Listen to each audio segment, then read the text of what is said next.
भगवद गीता अध्याय 15 पुरुषोत्तम योग श्लोक संख्या 10 है और 11 दोनों एक साथ जाता है, तो इसलिए हम एक साथ ही दोनों पढ़ेंगे। उत्क्रामन्तं स्थितं वा अपि भुञ्जान् वा गुणान्वितं विमूढानानुपश्यन्ति पश्यन्ति ज्ञानचक्षुषु यतन्तो योगिनश्चैन्यपश्यत्यान्मन्यवस्थितः यतन्तो अप्यकृतात्मानो नैनं पश्यति अचेतसम्। मूर्ख न तो समझ पाते हैं कि जीव किस प्रकार अपना शरीर त्याग सकता है, न ही वे यह समझ पाते हैं कि प्रकृति के तीनों गुणों के अधीन वह किस तरह के शरीर का भोग करता है। लेकिन जिनकी आंखें ज्ञान से प्रशिक्षित होती हैं, वह यह सब कुछ देख सकता है। और 11वें श्लोक में बोल रहे हैं भगवान, आत्म साक्षात्कार को प्रयत्नशील योगी गजन यह स्पष्ट रूप से देख सकते हैं, लेकिन जिनके मन विकसित नहीं है, जो आत्म साक्षात्कार को प्राप्त नहीं है, वे प्रयत्न करके भी यह नहीं देख पाते कि क्या हो रहा है। तो इससे पहले भगवान ने बताया हुआ था शुरू के जो 5 श्लोक हैं उसमें कि ये बरगद का वृक्ष पानी के किनारे अगर है तो उसकी जड़ जो है पानी में ऊपर की तरफ दिखेगी और उसकी शाखाएं नीचे की तरफ दिखेगी।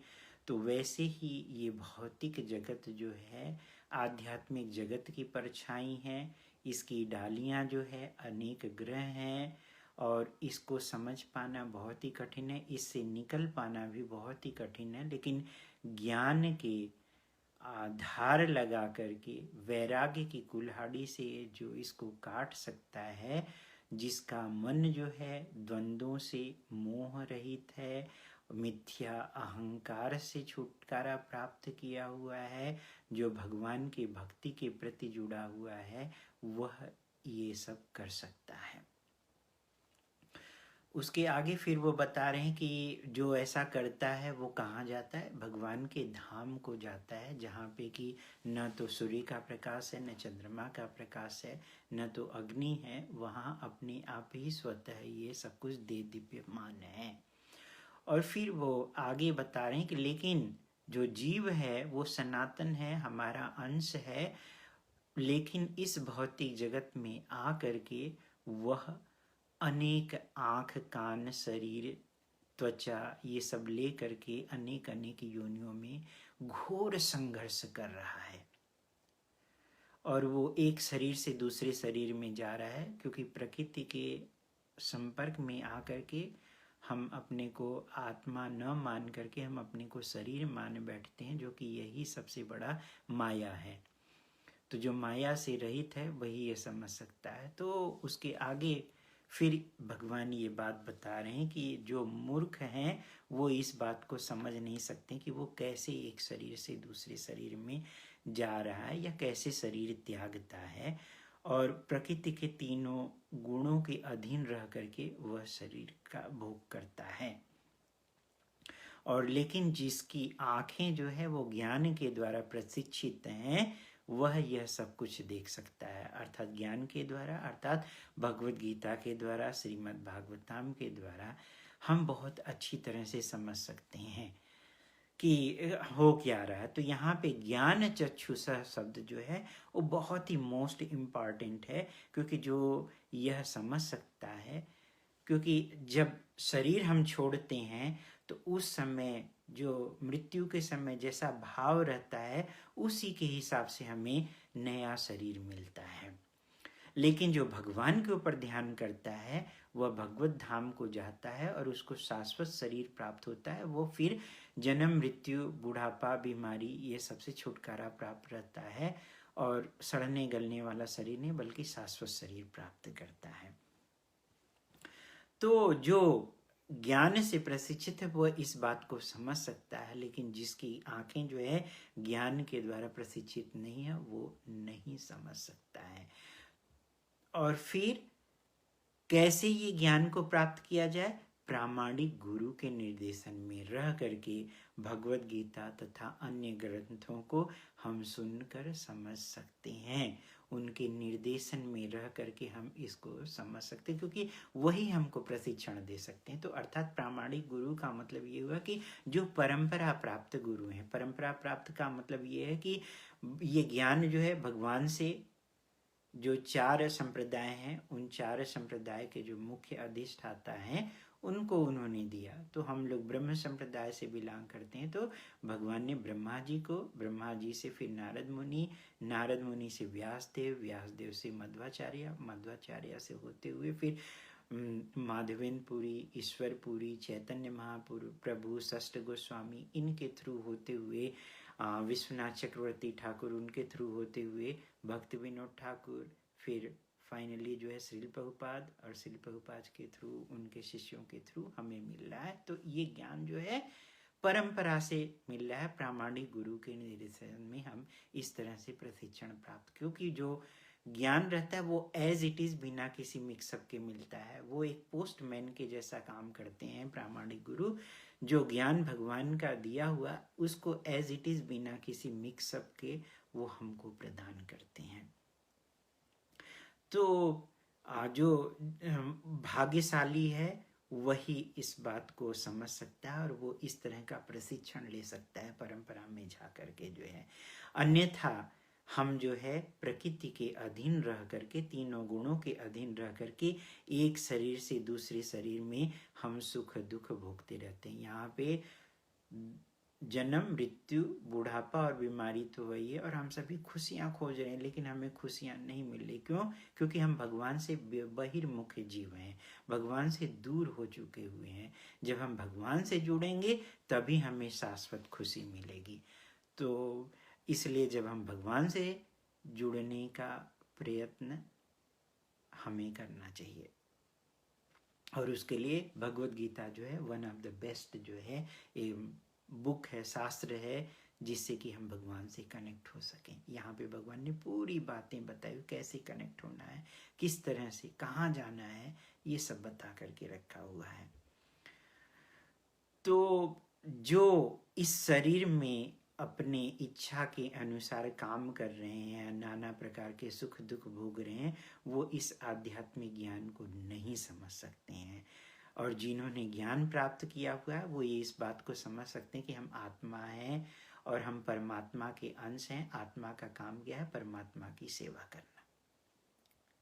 लेकिन जो इस भौतिकता में डूबा हुआ है वो इस बात को नहीं समझ सकता है। और जो इस बात को समझ गए हैं, जो कृष्ण भावना अमृत में आगे बढ़े हुए हैं, उनका ये कर्तव्य होना चाहिए कि इस बात को जो है, भगवान के इस संदेश को जो है सामान्य जन तक पहुंचाएं, ताकि अन्य लोग भी अपने कष्टमय जीवन से छुटकारा पा करके भगवान की भक्ति में लग करके वापस भगवत धाम को जा सकें। ये हमें ज्ञान लेना चाहिए और फिर दूसरों को देना चाहिए। चैतन्य महाप्रभु बोलते हैं, करी उपकार करो परोपकार। तो पहले खुद लीजिए, फिर अन्यों को भी दीजिए, और एज इट इज लीजिए, अपने मन से कुछ भी नहीं। और गुरु के, प्रामाणिक गुरु के निर्देशन में ही हमें लेकर के चलना है। तो जो आत्म साक्षात्कार में प्रयत्नशील योगी जन हैं वह स्पष्ट रूप से इसको देख सकते हैं। योगी का मतलब ये नहीं कि जो धूम धड़ाका कर रहे हो, बॉडी को मोड़ रहा है, तोड़ रहा है, फिर वो लोगों के सामने दिखा रहा है, एक बॉटल के अंदर अपनी बॉडी को भर ले रहा है, वो योगी की बात नहीं है। वो तो एक शरीर को जो है वो अपने शरीर में इस तरह से फ्लेक्सिबिलिटी ला रहे हैं, वो योगी की नहीं बात हो रही। योगी का मतलब ये है कि जो योग से जुड़ा हुआ, जो भगवान से जुड़ा हुआ हो, वो इस बात को देख सकता है। अन्यथा जो आत्म साक्षात्कार को प्राप्त नहीं है वो यह नहीं देख सकता है। वो ये प्रयत्न करके भी नहीं देख सकता है। क्यों? क्योंकि उसको आंखें जो है ज्ञान के द्वारा प्रशिक्षित नहीं है। तो योगिना शब्द यहाँ पे जो है 11वें श्लोक में अत्यंत महत्वपूर्ण है, क्योंकि योगी का मतलब ये है कि जो भगवान से जुड़ा हुआ, जो कृष्ण भावना भावित हो। तो जो भगवान का भक्त है वह टॉप मोस्ट का योगी है। भगवान बोलते हैं कि जो मेरे साथ जुड़ा हुआ है वही टॉप मोस्ट का योगी है। तो जो धूम धड़ाका करने वाला है, बढ़िया सा शरीर बना करके रखा हुआ है, फ्लेक्सिबिलिटी बनाया हुआ है बॉडी में, वो योगी नहीं है। योगी का मतलब कि जो भगवान से जुड़ा हुआ है। और फिर जो भक्ति योगी है वह बहुत अच्छी तरह से ये देख सकता है, क्योंकि वह भगवान के लिए ही, परमेश्वर की अनुभूति के लिए ही वह सारा कार्य करता है। उसका अन्य कोई बिजनेस नहीं होता है और उसे सब पता होता है कि कहाँ क्या किस प्रकार से सब कुछ घटित हो रहा है, क्योंकि सारे कारणों के कारण भगवान है। तो हम योगी कैसे बने? क्योंकि भगवान अर्जुन को बता रहे हैं कि हे अर्जुन योगी बनो। तो योगी कैसे बनना है? कलयुग में जो बेस्ट है वो भगवान के नाम के जप के द्वारा ही हम भगवान से कनेक्ट हो सकते हैं। तो योगी का मतलब, योग का मतलब कि किससे जुड़ना है? योग का मतलब जुड़ा। किससे जुड़ना है? भगवान से। आत्मा का परमात्मा के साथ जो संबंध जोड़ने का जो प्रोसेस है उसको योग बोलते हैं। और जो इसको करता है वह योगी कहलाता है। तो योगी कैसे बना जाए? कलयुग में भगवान से जुड़ने का जो सबसे बेस्ट तरीका है, अभिन्नत्व नाम नामिनो। भगवान और भगवान के नाम में कोई अंतर नहीं। इवन भगवान से ज्यादा पावरफुल उनका नाम है, क्योंकि वही हमको भगवान के साथ आत्म साक्षात्कार करा सकता है। तो सबसे बेस्ट जो है भगवान के नाम का जप करना है। कलौ न अस्ति, कलौ न अस्ति, कलौ न अस्ति रेव गतिरन्यथा हरे नाम हरे नाम हरे नाम है केवलम।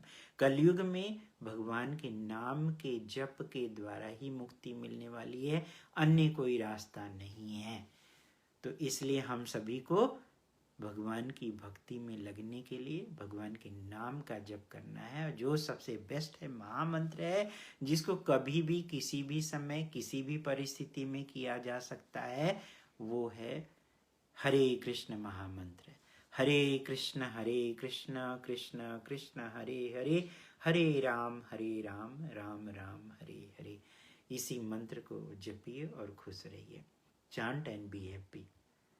क्योंकि हम जब भगवान से जुड़ते हैं तो हमारे अंदर जो है आध्यात्मिक खुशी आती है, वो शाश्वत खुशी रहती है। ऐसे हम सभी खुशियां खोज रहे हैं, लेकिन हम जो भी मिलती है खुशियां वो क्षणिक होती है, फ्लिकरिक है। हैप्पीनेस आई और गई, चपल सुख है। उसके बाद फिर हम दूसरी खोजते हैं, तीसरी खोजते हैं। इस तरह से हम खुशियां खोजते ही रहते हैं और कभी भी हमें परमानेंट खुशी नहीं मिलती है। क्यों नहीं मिलती? क्योंकि जब हम भगवान से जुड़ेंगे तभी हमें परमानेंट खुशी मिलेगी। कैसे मिलेगी? जैसे कि पौधा के साथ अगर पत्ती कनेक्टेड है तब तो उसका अस्तित्व है। अगर वो पत्ती चाहे कि हम पौधे से अलग होकर के एंजॉय करना चाहें, या शरीर का पार्ट शरीर से अलग होकर के एंजॉय करना चाहे, तो वो नहीं खुश हो सकता है। जब वो पौधा से जुड़ेगा तभी वो परमानेंट खुशी मिलेगी। उसी तरह से जब हम भगवान से जुड़ेंगे तभी हमें परमानेंट खुशियाँ मिलेगी। तो यहीं पे स्टॉप करते हैं। आप लोगों को अच्छा लगे तो इसको शेयर करिए। यूट्यूब पे जो लोग देख रहे हैं वो सब्सक्राइब करें और शेयर करें। हरे कृष्णा। श्रील प्रभुपाद की जय, ताकि अन्य लोग भी इसका लाभ उठा सकें। गौर प्रेमानंदी हरि हरि बोल। श्रीमद् भगवद गीता की जय। वांछा कल्पतरुभ्यश्च कृपा सिंधुभ्येव च पतितानां पावनेभ्यो वैष्णवभ्यो नमो नमः। अनंत कोटि वैष्णव वृंद की जय।